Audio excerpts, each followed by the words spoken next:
جی السلام علیکم. ماحول دې ټیم کې د خیبر پختونخوا ټیک نه دی، ډیر ناخوشګواره روزونن بارانونه دي، سیلاب دی، بل طرف ته هلې ځلې نورې دي، اپریشنې دي.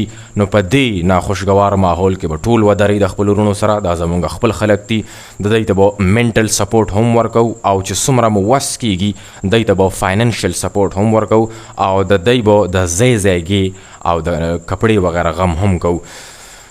نن چې کم کیژوالټیز وشو، کم حادثات وشو، مختلف فګرز د 300 نه 400 پورې خلک زمونږ لاړل په مختلفو ځایونو کې. په بونیر کې د یو کلي نه ډېر خلک لاړل. کلاود برست دی کې یو ټرم زیات ډېر استعمالیږي. اصل مسله ټوله دې شي جوړه کړې ده چې کلاود برسټنګ کیږي، وریز وشلیږي. خپلو کسانو سره ودرېدل دي. زمونږ خواهش دی چې یو کمیټي جوړه کو، یو ایمرجنسي کمیټي جوړه کو چې د هغې کې چې هر څومره وس دی چې دا پکې واچو، او بیا دغه ایډ چې کوم دی، دغه مدد هغه کسانو ته ورسو. دا مو یو خواهش دی. بل یو ریکویسټ تاسو ته دا دی چې د سیلاب تماشه مه کوئ، په نهر باندې مه ودرئ. تاسو ته په دې سکرین باندې دا پکچر راځي، دا هم د نننۍ پکچر دی، د نن ورځې پکچر دی. دلته کې اوس د دې پول نه خټه ځي ټوله لاندې راغورځېږي، د دې څوکې نه او د دې ځای نه هم راغورځېږي، او دلته پې دا کمکل ولاړ دي. دا څومره خلک دي، لږ غونې ده عقل ناکاره خلک په دې ایمرجنسي حالاتو کې کوشش کوي چې ځای پرېږدئ دغه چې دا کوم ځای باندې دا طغیاني راغلي ده، اوبه راغلي دي د کلاود برسټنګ د وجې. او په دغه ایریاز کې چې څومره هم دکانداران دي، ظاهره خبره ده دا خلک متاثرین دي. اوس نو د متاثرینو د مجبوریو نه غلطه فایده مه اخلئ.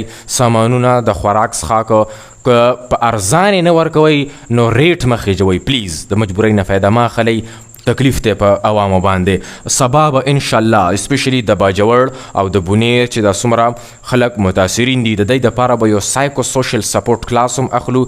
دوی ته به ذهني، دوی کې ذهني پریشانی جوړه ده، سټرس دی، د ډپریشن ماحول دی، د انزایټي ماحول دی. نو دوی ته به یو منټل کلاس هم ورکو.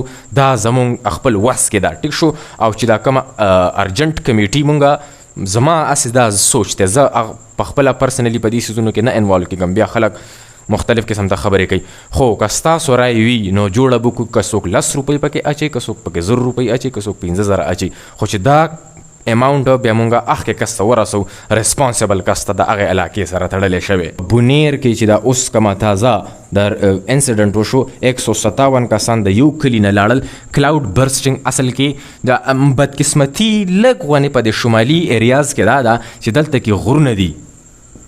دی غرونو باندې کله چې د دې سمندر نه د هوا راوچته شي، هیومیډ ایر دی، د نمی والا هوا ده، او څه اسم کامن بارانونه کېږي. عام باران چې کوم دی، هغه باران کې د دې هوا د نمی په دې هوا کې شامل شي، دا هوا نوجنه شوله.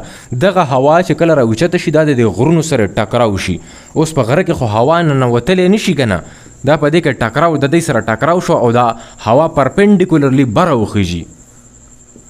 دا هوا چې څنګه بره وخته، اوس په دې کې د نمی ډېره زیاته نمی ده پکې، او دا ایډیابیټک کولینګ دلته کې وشي. ایډیابیټک کولینګ دا هوا چې کله په دې ګراوند باندې وه، په دې ګراوند باندې اوس دلته دا هوا ده، دلته پریشر سیوا دی د هوا. مونږ چې کله په ځمکه باندې دې ځای کې په فلیټ ایریا باندې ولاړ یو، نو د هوا پریشر سیوا دی. اوس دا هوا چې کله د دې غرونو سره ټکراو شي او بره وخیږي، نو دلته کې د هوا پریشر راکم شي، راوغورځېږي. دغه هوا چې کومه بره وختله، دلته پریشر کم دی، او دا هوا ایکسپینډ شي، او د ایکسپینشن سره کولینګ کیږي.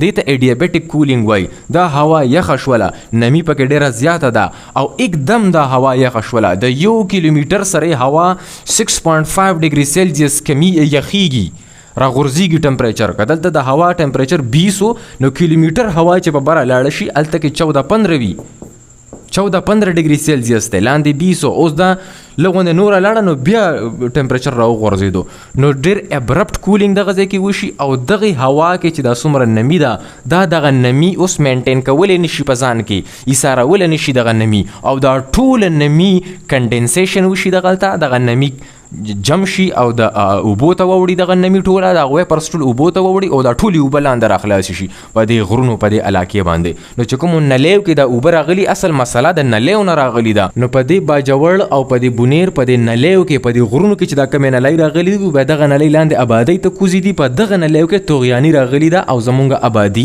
افیکټ کړي ده، متاثره شوي ده. نو پلیز برای مهرباني لږ غوندې د سیندونو میندونو تماشې مه کوئ، د نلیو تماشې مه کوئ. که چا د وس کېږي بل کس ته لاس ورکوئ، خو هسې تماشې ته مه ودروئ. او بل چې ستاسو کوم سیفټي میژرز دي، جاکټ وغیره، د دې څیزونو اهتمام وکړئ. عام باران نه که مسله جوړیږي، هغه بیا دغه باران د نلیو نه راشي، خو دا عام باران په مزه باندې راځي. او کلاود برسټنګ چې کوم دی دا within 10 minutes within 30 minutes په 20 منټه کې 4 انچۍ اوبه وغورځېږي. اوس په دې مځکه باندې 4 انچۍ اوبه روانې دي، په 20 منټه کې د اوبه روانې شولې. دغه 4 انچۍ د اوبه چې روانې دي، دغه اوبه به لاړې شي نلیو ته او دغه مسله جوړه کړي چې نن زمونږ په باجوړ او په بونیر کې جوړه شوله.